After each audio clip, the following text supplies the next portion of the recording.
हर हर महादेव सभी को। भाद्रपद के शुक्ल पक्ष की तृतीया तिथि को हरतालिका तीज का व्रत रखा जाता है। इस वर्ष 6 सितंबर 2024 को हरतालिका तीज मनाई जा रही है।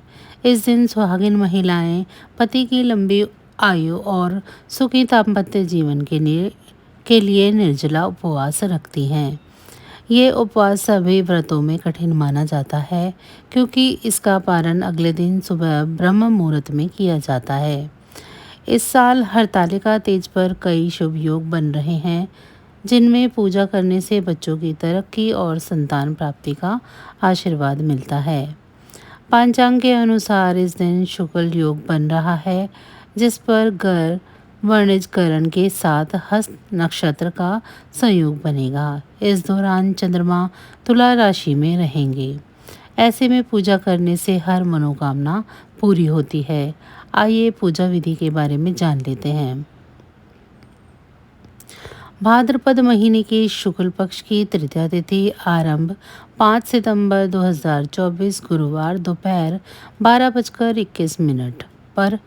भाद्रपद महीने के शुक्ल पक्ष की तृतीया तिथि समाप्त 6 सितंबर 2024 शुक्रवार सायं 3:01 पर। हरतालिका तीज के शुभ दिन पर पूजा का मुहूर्त सुबह 6:02 से लेकर सुबह 8:33 तक रहने वाला है। इस अवधि में आप शिव पार्वती की पूजा कर सकते हैं।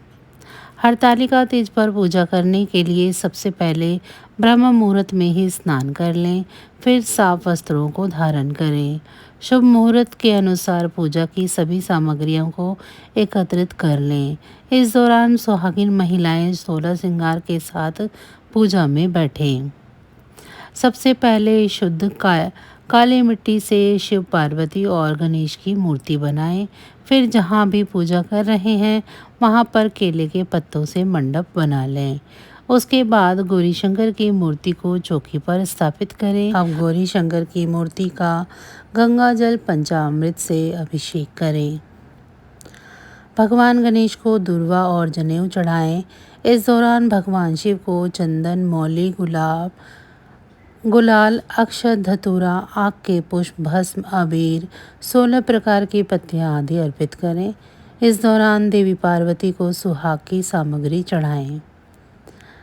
अब धूप दीप लगाकर हरतालिका तीज की कथा सुनें और बाद में आरती करें। रात्रि जागरण कर हर पहर में इसी तरह पूजा करें।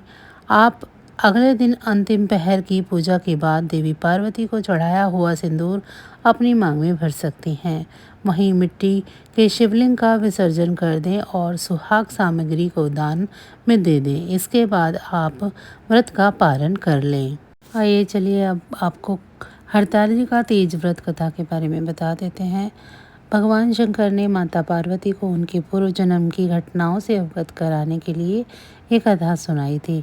हरियाली तीज व्रत की कथा कुछ इस प्रकार से है। भगवान शिव शंभु पार्वती जी से कहते हैं, हे देवी, बहुत समय पूर्व तुमने मुझे पति के रूप में पाने के लिए हिमालय पर कठोर तप किया था। उस दौरान तुमने सिर्फ सूखे पत्ते चबाकर अपने दिन व्यतीत किए थे। धूप, गर्मी, बरसात, सर्दी, हर मौसम में तुमने अपना तप जारी रखा था। इससे तुम्हारे पिता पर्वतराज काफ़ी दुखी थे। इसी बीच नारद मुनि तुम्हारे घर पहुँचे। तुम्हारे पिता ने उनसे आने का कारण पूछा तो नारद जी ने कहा कि वह भगवान विष्णु के आदेश पर यहाँ आए हैं। भगवान विष्णु आपकी पुत्री की कठोर तपस्या से प्रसन्न है, अतः वे उनसे विवाह करना चाहते हैं। इस प्रस्ताव के संदर्भ में आपकी राय जानने के लिए मैं आया हूँ। नारद मुनि की बात सुनकर पर्वतराज अत्यंत प्रसन्न हुए। उन्होंने नारद जी से कहा कि वे उस प्रस्ताव को स्वीकार करते हैं और अपनी पुत्री का विवाह भगवान विष्णु से करने के लिए तैयार हैं। पर्वतराज की स्वीकृति पाकर नारद मुनि भगवान विष्णु के पास जाते हैं और उनको विवाह के बारे में सूचित करते हैं। लेकिन जब इस विवाह की जानकारी तुम्हें होती है तो तुम दुखी हो जाती हो, क्योंकि तुम अपने मन में मुझे अपना पति स्वीकार कर चुकी थी। भगवान शिव माता पार्वती से आगे कहते हैं कि तुम अपने मन की पीड़ा सहेली से कहती हो। इस पर सहेली ने तुम्हें एक घनघोर वन में जाकर शिव जी की आराधना करने का सुझाव दिया। तुम मुझे प्राप्त करने के लिए वन में साधना करने लगती हो। जब इसके बारे में तुम्हारे पिता को ज्ञात हुआ तो बहुत दुखी होते हैं। वह सोचने लगे कि विष्णु जी बारात लेकर द्वार पर आएंगे और पुत्री के घर में न होने पर तो क्या होगा। उन्होंने तुम्हें खोजने के लिए पृथ्वी और पाताल के हर कोने में अपने दूत भेजे, लेकिन तुम्हारा कुछ भी पता नहीं चला। तुम एक वन की गुफा के अंदर मेरी आराधना में लीन थी। सावन शुक्ल तृतीया को तुमने रेत से एक शिवलिंग का निर्माण कर मेरी आराधना की, जिससे प्रसन्न होकर मैंने तुम्हारी मनोकामना पूर्ण की। इसी बीच तुम्हारे पिता उस गुफा तक पहुंच जाते हैं। तब तुमने अपने पिता पर्वतराज से कहा कि तुम्हारी कठोर तपस्या से प्रसन्न होकर भगवान शिव ने तुम्हें स्वीकार कर लिया है। तुम एक शर्त पर ही घर जाओगी, जब तुम्हारी शादी भगवान शिव से कराई जाएगी। तुम्हारे पिता ने शर्त स्वीकार कर ली और बाद में हम दोनों का विवाह हुआ।